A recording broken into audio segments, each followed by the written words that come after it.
Դե ասենք տեսնում ենք, որ Հավաքի խաղը բնական ընթացքն կապահում ճանապարհային երթուղեկան անվտանգությունը, հասարակական կարգը ու քննչական կոմիտեի բնական գործունեությունը։ Ամեն օր էսքան ոստիկան են լինում, Ամեն օր հավաք չի լինում։ Ամեն օր այստեղ հավաք չի լինում։ Հիմա հավաքով պայմանավորված այդ միջոցառումներն են իրականացնում։ Իսկ թվում է առանձնահատուկ ինչ-որ բան չկա, էլի նորություն չի դրան։ բայց sense որ նայում եմ քաղաքացիներին ու ոստիկաններին,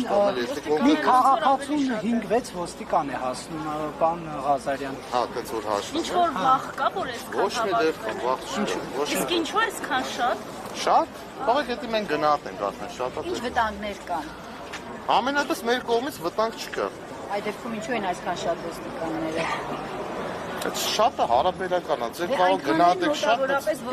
որ ամեն օր էսքան չի։ Եթե ոստիկանության ծառայությունից դժգոհություններ կան, խնդրեմ առարկայական նշեք կամ դիմեք ներքին գործերի նախարարություն, էլի։ Մեջան եկեք հարցազրույցի չվերածեք։ Բայց մենք այդ պահին արդեն Ուղղակի ծառայությունն էր վերաբերում Նարեկի հարցը, դրա համար պատասխանեցի։ ծառայությանը, ոստիկանը ծառայություն է իրականացնում, ես էլ հարցնում եմ, որպես ոստիկան դուք խոշտակման կամ քաղաքացու ոստիկանության բաժանմունքում ծեծելուն ինչպես եք վերաբերվում։ Շատ վատ։